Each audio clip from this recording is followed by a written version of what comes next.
All right, so you're listening to Universal Groove. I'm your host, DJ Guns and Buns, with special guest Malik Malo. I want to first thank Rabbit Town Soul for introducing me to Malik Malo.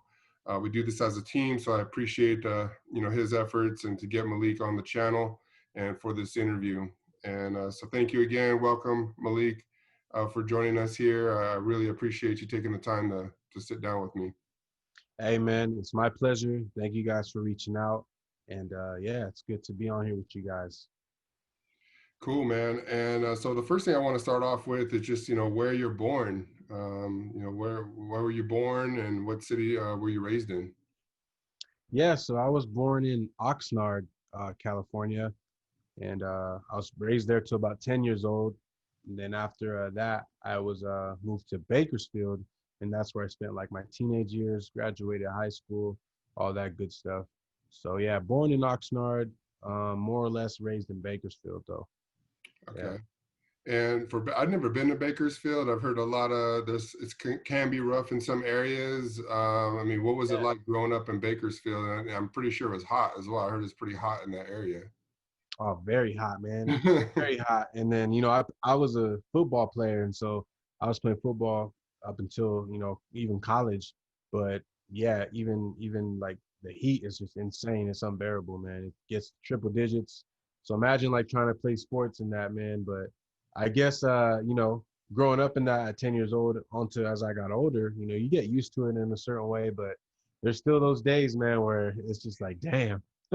It's too damn. Yeah. So Bakersfield's really hot, man. A lot of cow manure smell you get because there's a lot of agricultural places there. But I will say, it's a great place to raise a family, man. Definitely a good place to raise a family. But I currently live in San Diego right now, and it's kind of a 360, man. I love it here, and yeah, hope to be here for a while. Nice. Yeah, so you mentioned that you played football, and looking at some of the videos, man, you are like a stocky, strong, big guy. So when I hear the vocals, and then I see, who's singing those vocals, it's just like, do you get that from other people, or hey, I didn't expect that voice to come out of that body. Right, man. Yeah, yeah. So I did play, football most of my life, man. And but I was always doing music too. But yeah, the the the shock factor is definitely there when it comes to seeing me and like my body and even my speaking voice. So then when I start singing, it definitely throws people off, catches them off guard.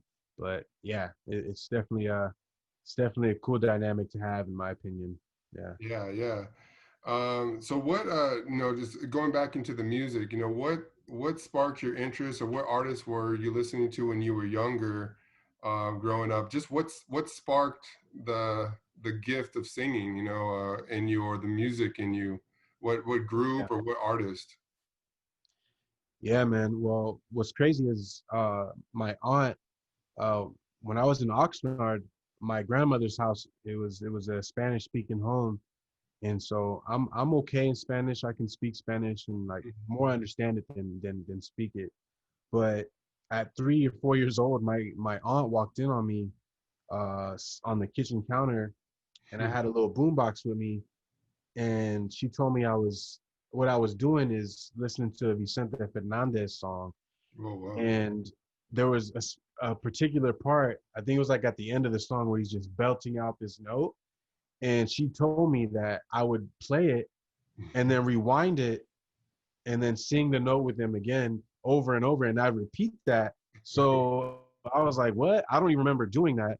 But thinking back, I'm like, man, at a young age, I was captivated by the emotions that that the voice and singing can set off. And Vicente Fernandez, like, I don't even know what he's saying, in Spanish, but his emotion came off, and I resonated with it. So that was instilled in me at a very young age. But artists growing up, so many different inspirations, man. Like my uncle, he started the Pocos Pero Local show in his back house garage, at the house I was living at my grandparents' house. So I was always submerged into the world of music, man. And it's all I know. So I was inspired by rap, by hip hop, by R&B, by rancheras, by oldies. You know, it's just one big whirlwind. You know, because I'm black and Mexican, so Yeah. you know, I've had these two cultures, you know, mixed together into who I am. You know, and that creates my identity. Yeah, no, that's a great mix, and I love that on like your Instagram that you embrace it. You know, I think your colors are like Blaxican, is what Yeah, you use there. So that's really cool, yeah. man. And yeah, so now, so you're singing there as a young age. Did you ever do any like talent shows, anything like that, like growing up in school? You know, kind of showing off the talent that you have. You know, I never like did do any of that in school, but I was always recording music. So by the time I was 13, 14 years old, I started recording my own music on an 8-track recorder, you know, at a Oh, friend's house. okay. So I was always doing music, but as far as like entering a talent show, I never did that.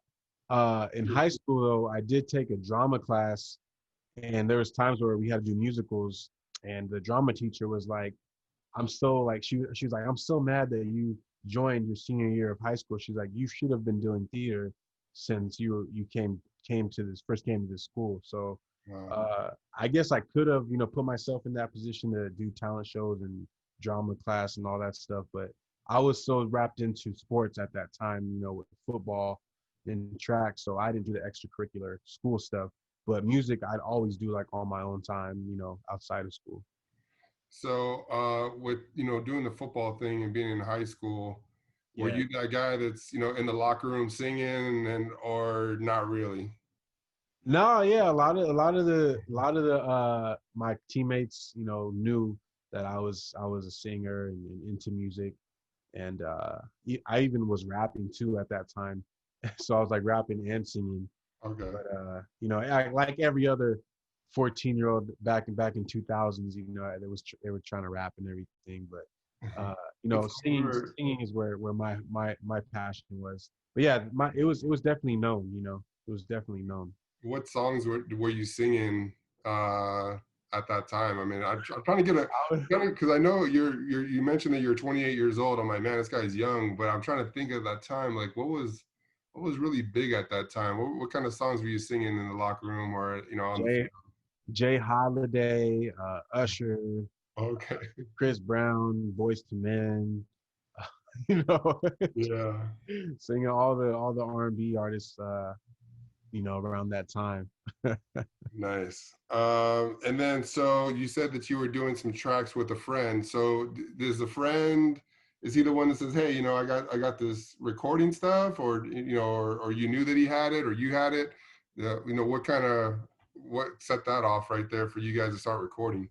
Well, the way that happened, man, it's funny. I've never like really talked about this, but it was like eighth grade, during like passing periods and like lunch. We'd all get in like a little circle, me and my friend and a couple other guys, and we would freestyle battle. Oh, And you know, me and him, we immediately like had this connection of like the top two like dope, you know, freestylists. mhm. And you know, if you go back and hear us now, it's probably like, you know, terrible, but you Yeah. know, but back then it was like, dang, these guys are cool. So me and him got to chopping it up, and we became friends. And he was like, my dad, you know, is a musician, and you know, I have recording equipment at my dad's house, and you know, I make music. So why don't you come by and we'll make some music? So yeah, that's how it started. Went over to his house and started rapping music. And what made singing unravel into recording singing, there was a hook. We wrote a hook, and it was like a melodic tone to it.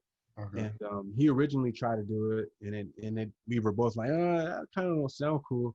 Like, all right, well, you try. And so I ended up trying it, and we were like, dang, that sounds pretty good. Like I said, if I go back and listen now, it's probably, you know, terrible. But yeah, like that's how it kind of started for me. And once I heard myself on my first song, you know, I'll never forget the feeling, man. And I was like, this is something that I really would want to do, like I'm really passionate about, you know. Everybody has their moments where, you know, they figure out what they want to do with their life. Yeah. And music for me, man, it was at a young age when I was like, this is what I want to really invest my time in my life towards, and something I want to be proud of. And yeah, man, so that's what set it off for me. Yeah, and then I want to go into that. So, you Sure. know, looking at the other way around, and I've heard like a lot of artists. I think like Mary J. Blige talks about it. She didn't really like her voice, off the recording that she did, and she went to go get vocal lessons, and now she has this incredible voice with, because she worked at it. Um, Right. I mean, it's kind of crazy. Like if you heard your voice, I mean, at first, were you just like, man, this is great, or I could work on this, or maybe, or was it just like, man, was it encouraging from your friend to maybe take it to that next level? Because he's like, man, you sound way better than me. I mean, did that really give you that confidence? Like, man, I could do this. Because if it went the other way, would you still be trying to sing? So I guess my question would be is, when you first heard your voice, like you mentioned, is it like something that you just knew I could work at this and make it? Yeah, well, to be honest with you, like this 14-year-old, 15-year-old kid, teenager, um, you deal with, so many different things in high school. And so what they call back then is like being roasted or being made fun of. You Yeah, got to have thick skin in high school, man. yeah, And, I think I did. But what it was is I was always so hard on myself, whether it was sports or, music. So before I even sang on that song that we had done, I was already like singing on my own, like behind closed doors. Like I was always passionate about singing, man. So I never practiced like vocal lessons, but I would sing, a bunch of different songs that I liked. And so with that, you're doing repetition of practicing your own voice. hmm Um, and so when I first heard that song and when I heard it play back, I was like, this is not that bad. But I didn't think it was great though at the same time. hmm But I did have confidence in myself that if I kept working at it, that I could do something really special with it. When you hear your voice back now on these recordings and they're mixed down, I mean, are you like, are you proud of that, or are you still kind of like, I could do better? Like, where are you at on your vocals now? I'm 100% proud of whatever I put out at this point Mhm. in time. So just know if it's being put out that I am You're right. 110% proud of it. I at this point in my artistry, I'll make sure if it's ever going to be released that I've spent the time over and over, repetition, even listening, sitting with it for so long before I decide that, yeah, this is ready to exist forever for the rest, this could be put out to the world, for the rest of my life. Um, Okay. so at this point in my time, when in my career, in my artistry, whenever I put something out, I'm 100% satisfied. Yeah, Yeah. and I mean, it sounds amazing. So again, we're talking to Malik Malo. Uh, He's been putting out some really good stuff. He got some old stuff too that we'll get into. yeah. But right now, it's been mostly the cover stuff. I want to get into a song. It's called "Make It With You" by Malik Malo. Yeah. Let's do it.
it's incredible singing that you're doing, Thank and you're putting it all out on videos and also on the social media stuff. So I've noticed some of the videos that you've done, man, they're like a really good production.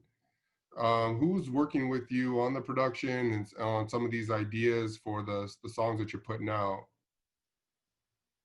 Yeah, so as far as the production goes, it's been a combination of an artist called Joey Quinones and producer. We call him Henry. His name's Henry. He's from actually he's from Chile. He's from Mhm. Chile. But we met him, when he came to the studios in Sherman Oaks. So backtracking, I used to work as an intern at my uncle's studio in Sherman Oaks, Okay. and that's where we came across this producer named Henry, and that actually the song "Make It With You" that just played, Henry actually played all the instruments on there, from the guitar to the drums, everything, Wow. the bass. Yeah, yeah. So That's not that's a backing track. That's an actual current recording. that. Oh yeah, all the oldie stuff that I've been doing is live instruments. It's live Oh, instrumentation. okay. That's Yeah. something I didn't know. I thought they were like karaoke type tracks and stuff like that. Ah man, it's literally We're these going are big. renditions. They're renditions that I've, of course, people that know the songs will know it's a cover, but uh, they were built from the ground up. Okay. It was from the instruments to the vocals. Yeah. Wow, wow. Yeah, I mean they sound great. Like the production is really good. The videos are really good. Um, and I Thank kind of you. want to go into that. Like how has like the social media and the internet helped your career to this point?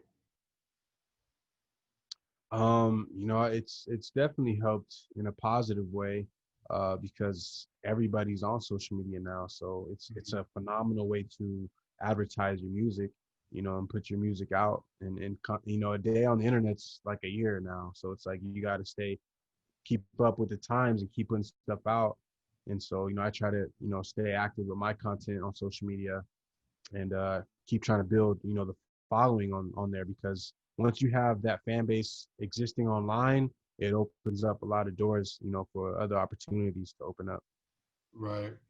So I want to go into the cover songs as well. So, is it hard to do a cover song? Like I know you're building, it's more amazing to me now that I look back, like you're actually building these tracks from the bottom up, guitar, drums, all that good stuff. That's really nice. And Mhm. then, but is it hard to do a cover song? Like in your opinion, like to do it where I want to do a song that someone enjoys, but I don't want to ruin that song. I've noticed that you've taken these songs, in my opinion, to the next level. And we'll cover some of the songs that you've done. But um, in my opinion, I almost feel like some of these songs, like you pretty much taking it to that next level with your voice. But is it hard choosing a song for you? And again, who goes over that? Is it something like, hey, I want to do this one? Who's making that decision on that? Yeah. So when it comes to, being worried about uh, ruining the song, it's like I understand immediately that I'm not going to please everyone regardless.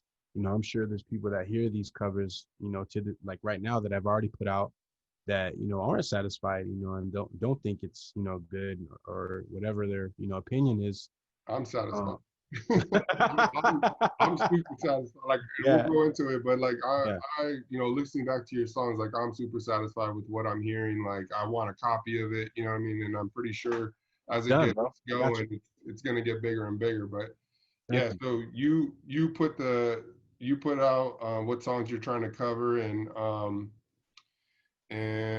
is there any requests from people that are like, hey, do this song or do that song? I mean, are you getting requests maybe online at all of what to do? Yeah, all of it's online, man. Like, and uh, actually, what's really cool is it was like a universal thing, like a universe moment, man. I was coming off of a show, and it was actually this Ralphie song. Um, I had just done a Ralphie tribute concert, and it was in San Jose last year. After I got off stage, this guy, was chopping it up with me, really cool dude. Um, and he mentioned this song that I should cover, and it's called "Didn't Want to Have to Do It." Hmm. And I had already heard that song and told myself, like, this is a song I actually would want to cover. and he brought it up to me. So, that was like a double affirmation to do that song. But yeah, I get a lot of requests on online, man, on what songs they want me to do, like from Brentwood to Ralphie to a bunch of oldies, because the oldie scene, man, it's a cult following, man. It's a movement, it's a lifestyle, it's a culture, man. So Yeah. I get a lot of requests on people that want to hear, that song come back to life. Yeah, so the modern soul, has modern soul oldie scene, like we're talking about. It's just one of the hottest music out right now. It just kind of seems like Yeah. kind of every day or every other month we're seeing like a new artist come out, new singles coming out. People are, the vinyls, kind of back. Well, it's kind of always been around, but now it's like really strong. Everyone wants that 45. And so I see that you've done, like, it looks like a small amount of song, well, maybe like what, 5 or 6 songs, oldies covers, that Hmm. you've done. So what type of love have you been getting for putting out these songs? And and why did you choose to get into that modern soul or the oldies scene? Yeah. Yeah, man. So with this oldie scene, man, like you said, 5, 6 songs in that style are out now, and it's sort of added a lot of opportunity to my career, man. I feel like, sometimes things just click, and when I first got into music, I could never call that it would be this avenue I'm taking, because I was originally into like modern R&B, rhythm Yeah. and blues, and even rhythmic melodic, delivery sometimes. But oldies, it's just crazy how life comes around full circle, man. Because I was always into ballads and like belching out notes, and like back to Vicente Fernandez, that first experience I had. It's like the emotion behind singers with these oldies, man. You can just you could just be a mood changer. You can just take it there and make people feel something. And that's what I feel like I was blessed with, the gift from God, being able to sing, and I want to make my listeners feel something, man. And with this oldie scene, I feel like that has opened that door for me. And yeah, man. So that's kind of what inspired me to do these oldie sound, is just to really to connect with listeners. And my uncle Edub was also a big inspiration and mentor on that end too, because he's been molding me, under his label and career. And so he pitched the idea to me too, like, man, like, you've got the voice for this, Yeah.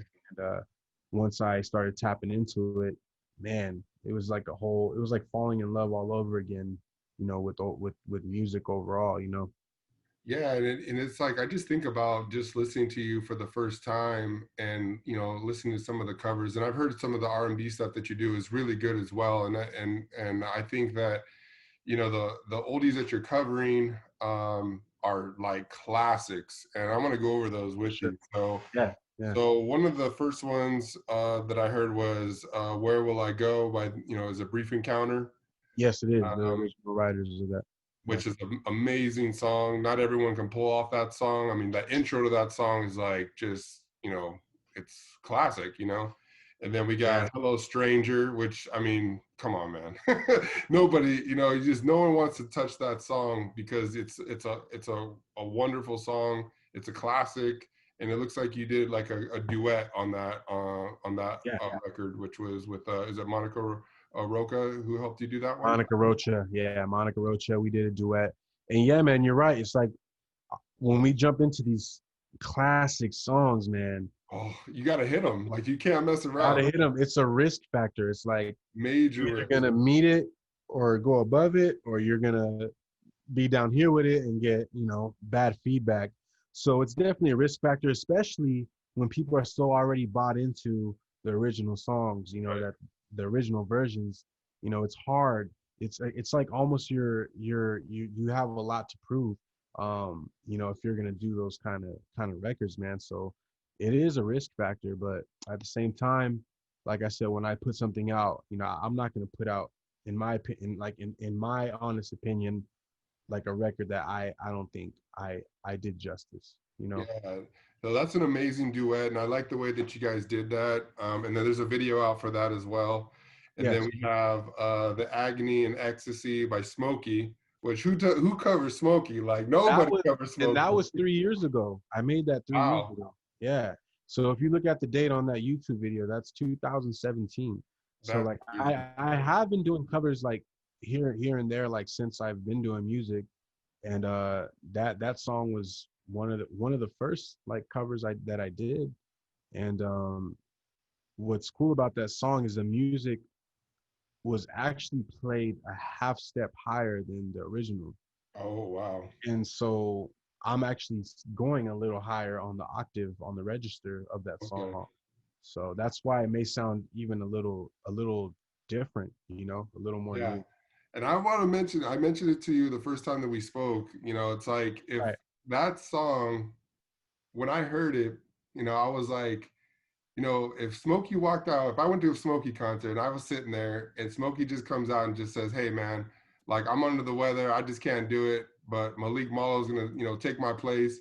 And you came out and sang that song, I would, if I close my eyes, I'm like, this guy, he sounds, if not, I mean, I feel like, and who, I mean, let's be honest, man, Smokey's a legend. We can't Legend. take that away. He's got a super legend, but Legend. it's like there's like a in your voice, to me, there's just like a strength where I feel like Smokey, like he could fall off at any time, like his voice may crack, but I feel like with you, there's like a tone Mhm. in your voice that it's a strong tone, even though it's at a very high register. Got So when I heard that song, I was like, wow, this guy is really pushing the boundaries right now because nobody covers this guy. And then, that's not even the end. So then we got Suavecito Yeah. by Malo, which is one of my personal faves because I think like I'm Hispanic, and every party, every picnic, that we throw. I mean, usually that's like you play that song, everyone's excited, everyone's happy. It's like the kickback picnic song. Right. Everyone loves Oh that man, song. you could play that song and you play that song and it change like everybody's happy in the room. Changes the mood. you know. It changes the So mood, and yeah, you nail uplifting, that song. uplifting song. Yeah, and then we got Just for a Little While, which this was another one, man. Like, okay, like nobody touches Ralphie. You know what I mean? Like that's like sacred ground right there. But the thing is like there may be people or singers that may try to attempt to do what he's doing, maybe at a lower register. But you're like, I mean, I had to like look at the video to who this was, and it was you. So I was like, wow, man, this is crazy that you're taking these chances and not only taking the chance, but you're nailing it, man. So yeah, I mean, Thank you, man. that's a big one. So I want to go into that song for our audience here. So Sure. here's Just for a Little While.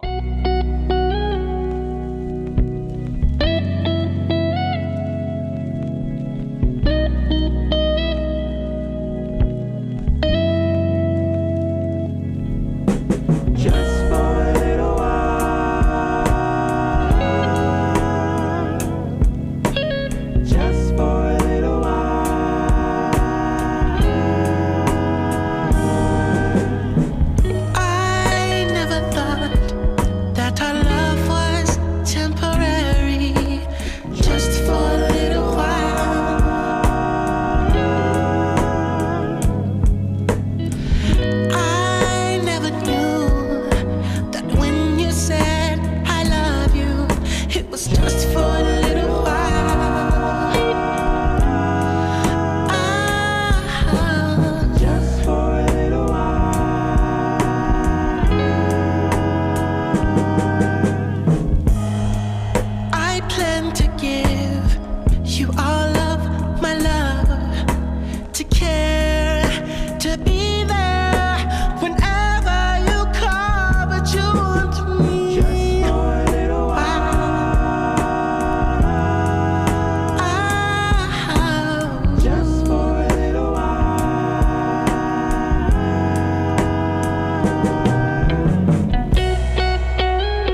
I got a chance to listen to this one, which was Holding Back the Years. And that song, I'm like a rock fan. You know, I grew up with classic rock and, you know, R&B and all that good stuff, oldies.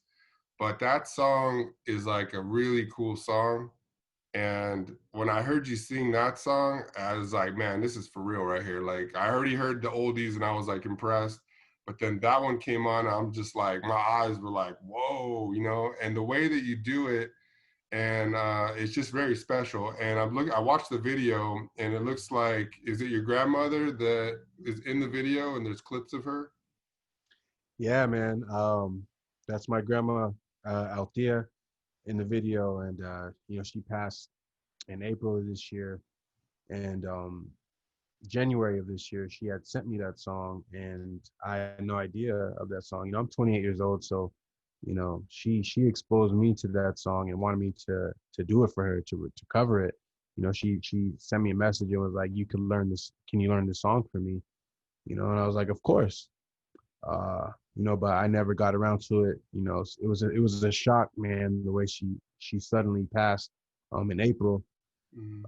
And after time of grieving and just trying to make sense of why, and just God's work and timing of everything, I knew it was the first thing I had to do. And so Holding Back the Years, I do covers, man, but that song is a straight dedication to my grandma Althea, who also had a phenomenal voice. If I Yeah. had the amount of talent she had in her pinky finger, man, like I'd be thankful. She was amazing. She was on another level, man. So Yeah. that song was all for my grandma Althea, man. Holding Back the Yeah. Years. And there's some clips of her singing in the video. I think with you doing like some karaoke type stuff, which is really cool. And it Yeah, shows pictures of her, and yeah, that's really nice. yeah. That was on her birthday. And that was literally, and I can talk about it more openly now, man, because I'm at peace. But that was literally like a week and a half before she passed, man. Oh, A week wow. and a half, like just very sudden, like very sudden. So it was a shock, man. But yeah, there we were singing on her birthday, man. But prior to that, that doesn't do justice to, her voice. Like I remember being on those carnival cruises, those carnival cruise ships you go on. Mhm. They had a talent show, and she entered, and she won the whole thing. She sang a Wow. Natural Woman, Wow. and she won the whole thing. The judges were blown away. Yeah, she won the trophy, got a lot of love. It was crazy, man, and I was so proud of her and like so inspired by her. I was like 12 years old at that time. But I was like, man, she's Superwoman. Wow. With her voice, she could make anybody smile. Yeah. That's But Holding awesome. Back the Years, that's nothing. That's straight dedication to her, man. Nice. And I ain't gonna lie, man, I got a little choked up watching that video because you could see it in your eyes, you could see it in your performance, it just like, it at the end of that, and you just hit that note. I mean, there's like two parts in that song that are just like really like memorable parts in that song. Mhm. And watching it the other day, I was like, I got choked up, man. Like I was like, man, you could just feel it, the way you're singing it, you could feel it, the love that you had for Yeah. Thank you, her. man. Thank you. Girl, you are to me all that a woman should be, and I dedicate my life to you always. A love like yours is rare. It must have been sent from above.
So sitting down with Malik Malo.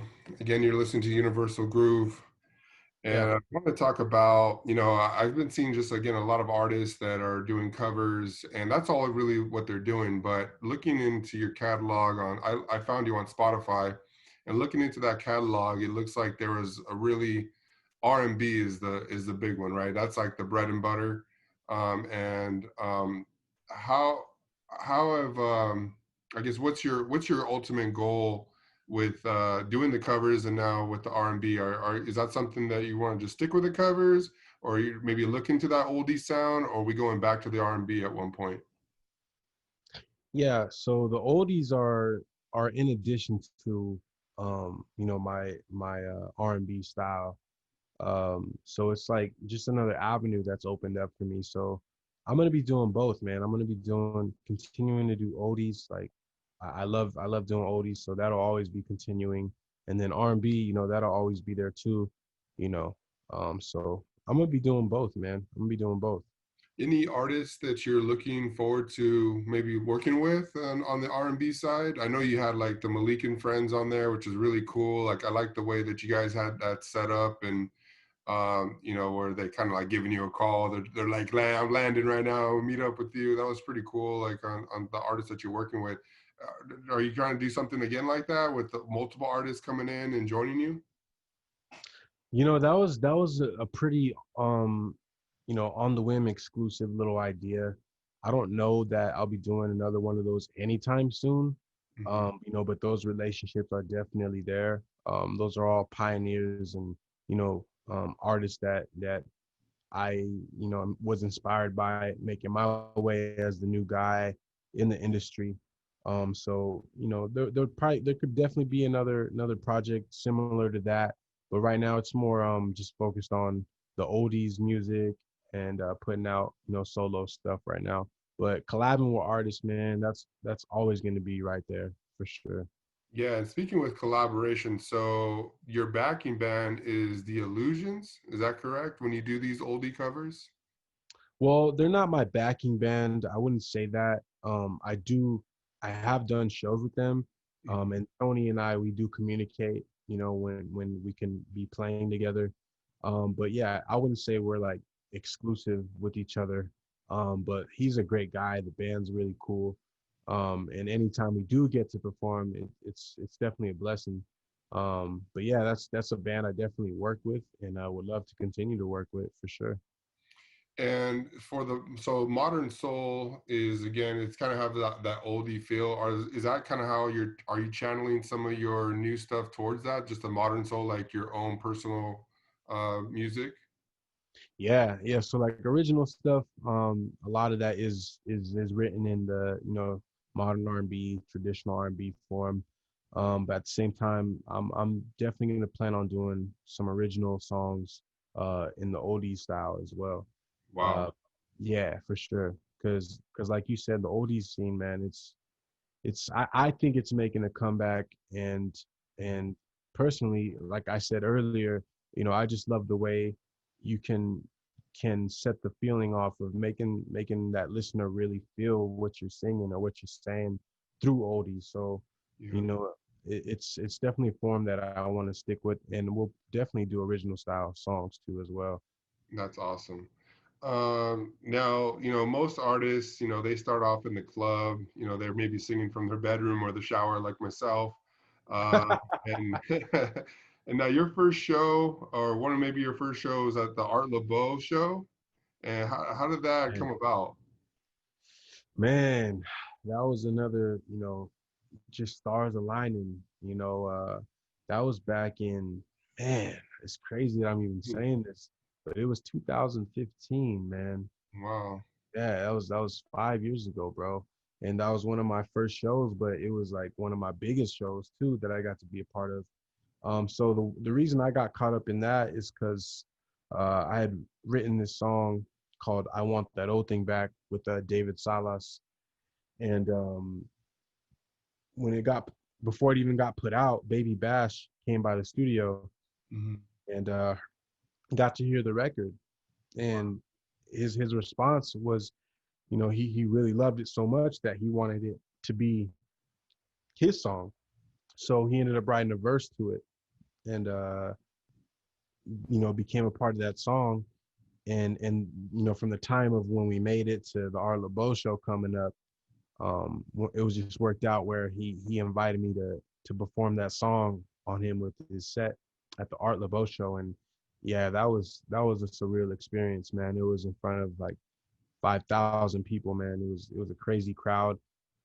I remember going out on stage, and I'm very green, I'm very new, you know, being on stage, and then even recording music and being out there, man. I was like, wow, it looked like outer space with all the lights and like all the people holding up phones and stuff.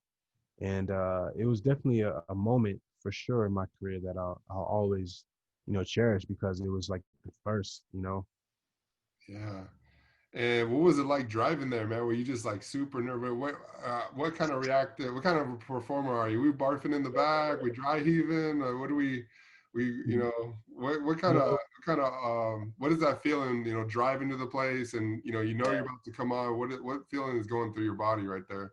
Man, driving to the place, I was with my uncle, and he was driving me to, I think it was in San Bernardino at the San Manuel Amphitheater, and that was in San Bernardino. And we were living in I was staying in Northridge at the time, so it was about like an hour and a half drive. And I was nervous as heck, man. I was definitely nervous because like I said, I was very green, very few performances on stage under my belt. But at the same time, through sports and like just that competitive spirit, I was also excited and ready to step up to the plate, and hopefully knock it out the park. But definitely nervous, man. And then especially when I saw the crowd, before I went out there, I was like, whoa.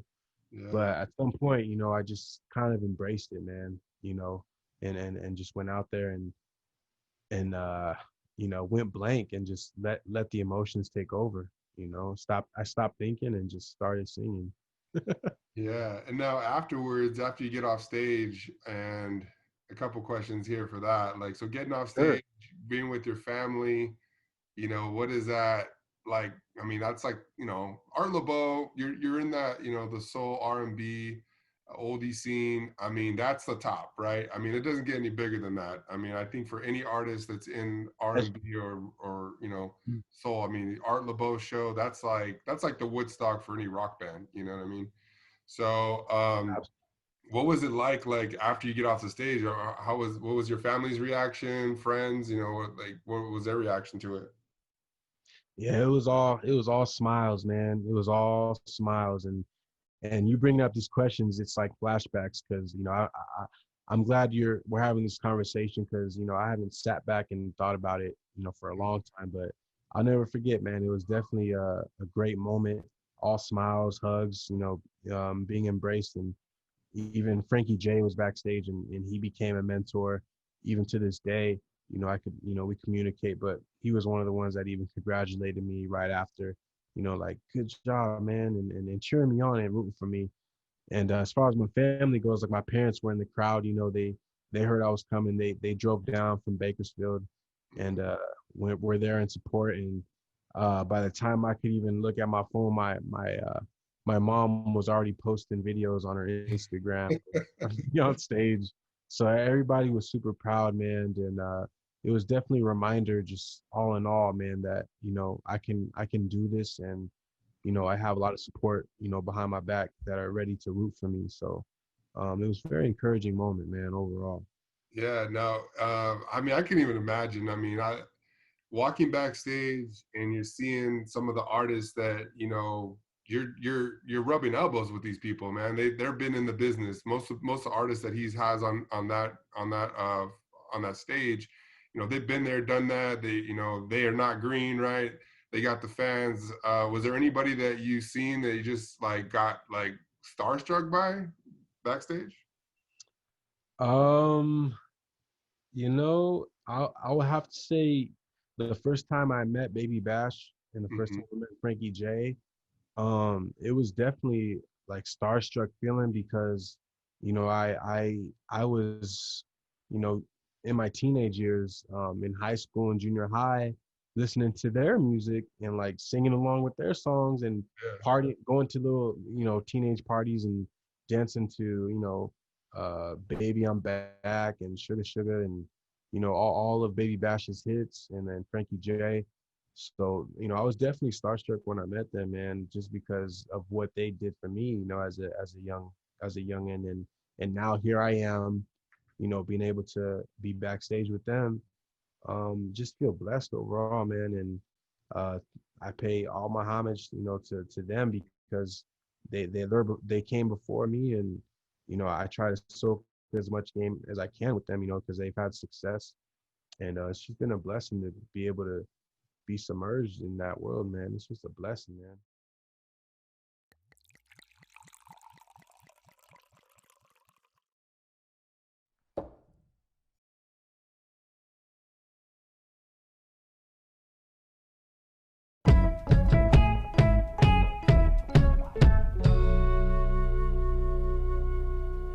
What's it all about? This crazy love. How did our two worlds entwine?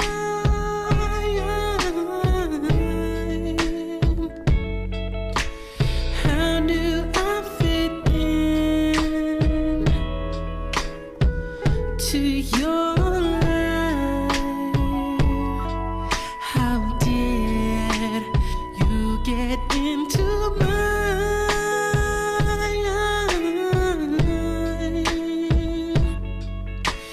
I belong to someone else we know. Back when first we met, oh, we thought for fun. One night together might be nice.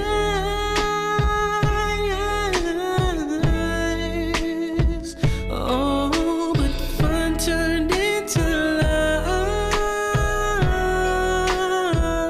for both of us.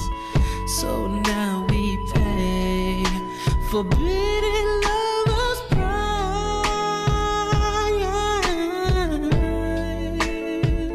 Oh, 'cause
And it's got to feel so good to just be a part of that, you know, and you're creating stuff that you're putting out there and the people can jam to. And I'm pretty sure just like with all the stuff that you put out on the R&B side and the covers and the new music that's coming out, there's probably going to be some kid out there that's going to be like, man, like I listened to Malik growing up and I, you know, the way he sings it, the way he does it, his style, which I want to go into the style, man. Like you got some style, man. I don't think there's that many people they can bust out the hair that you got. Like you got great hair, man. Like I see like some YouTube videos and I'm like, I think there's a video where you're like walking on stage and you just got the hair out. I'm like, man, this guy can pull it off, man. He's just got like the swag. He's doing it. He's doing it big. So what's the deal with the hair, man? What got you to grow your hair out?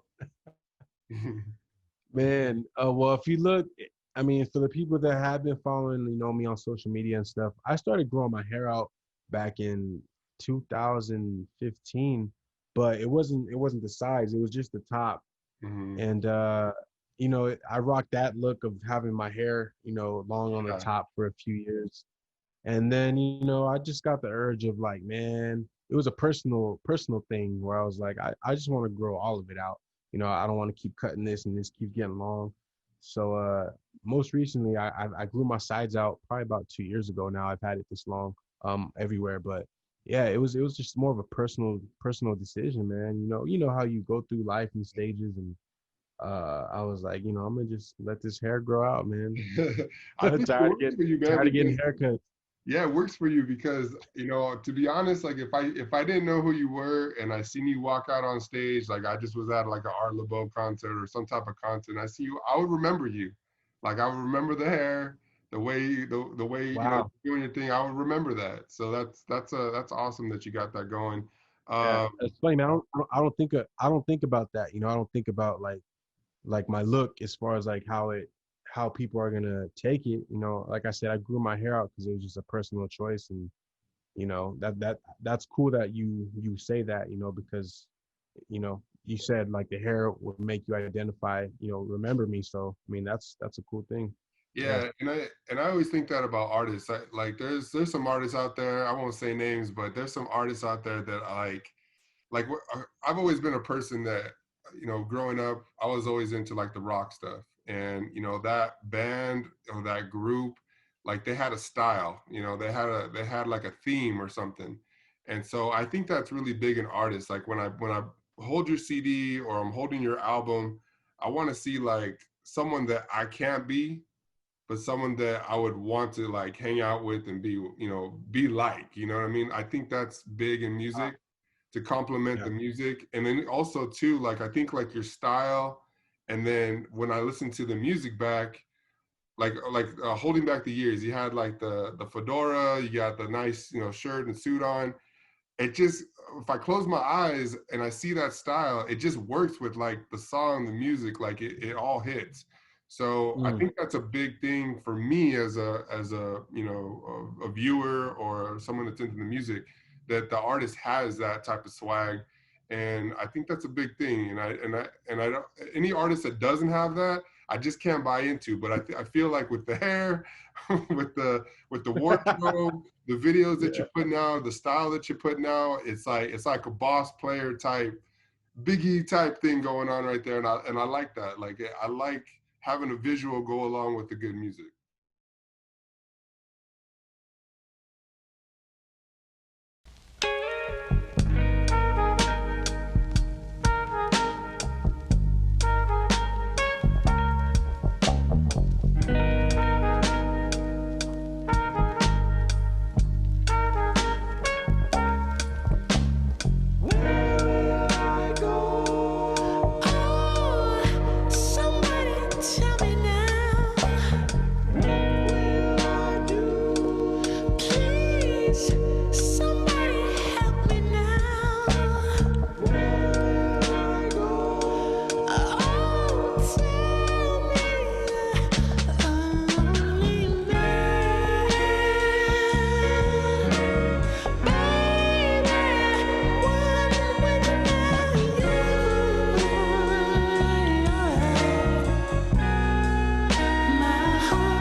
And I'm looking at the social media, and we kind of talked about a little bit. You mentioned that you're a family guy. You Yeah. have two kids, right? Yeah. I have two kids. I have a 1 year old Santiago, and I also have a 7 year old Malachi, my firstborn.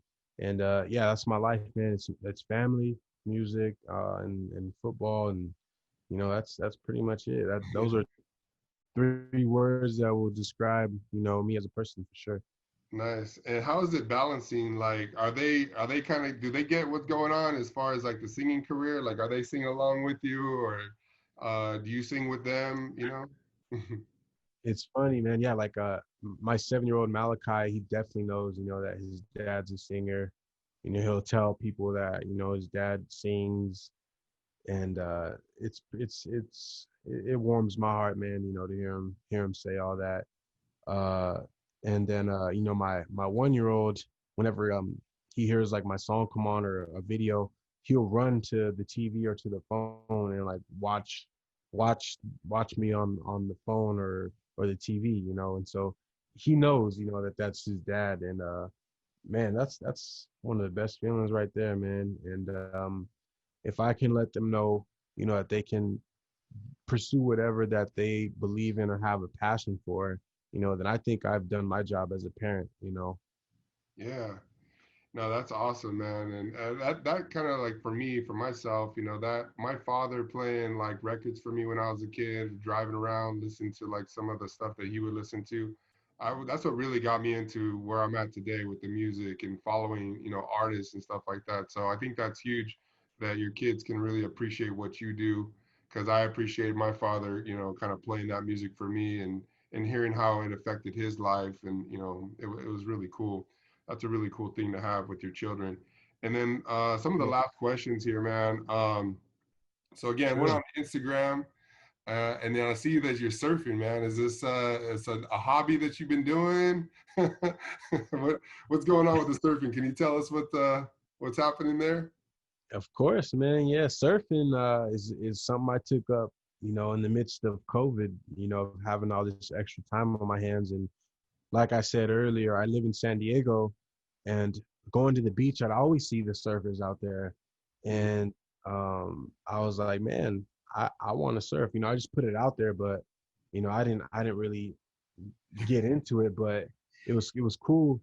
A friend that lives out here, he's been surfing for years, and he invited me out, and I went surfing with him. And after that one experience, I was like, all right, I'm gonna do it. I'm gonna get a board, I'm gonna get a wetsuit, all that stuff. Yeah, man. So I've been surfing for like 3 months now. Very new still, of course, Mhm. but it's that's a whole different. I would say surfing is a part of me too, man, because it's such a rush. It's such a euphoric feeling.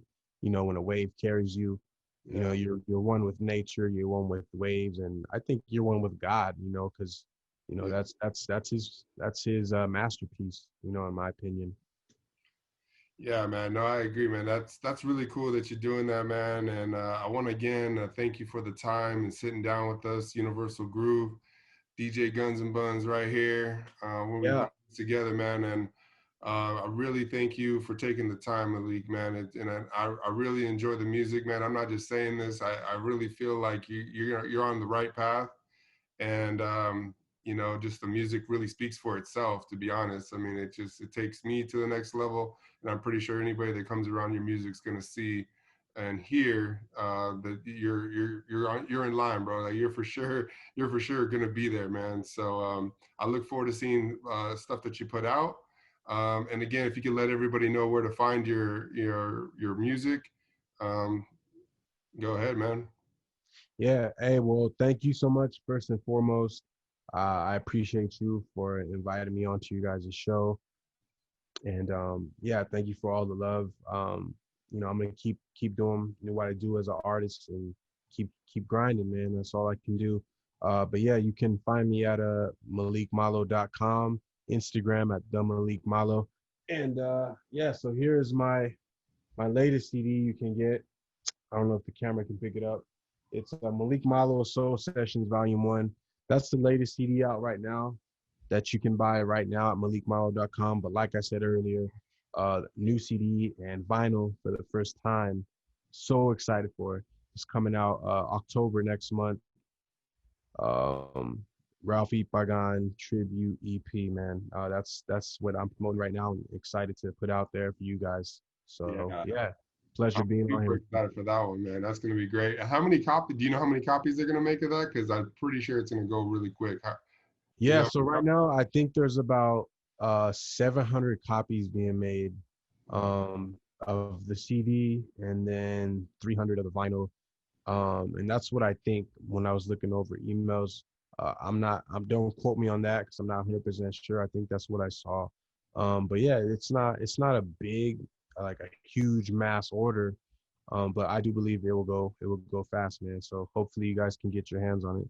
Yeah, for sure. All right, man. Thank you again, Malik Malo on Universal Groove. Have a good night. Hey, you guys take care.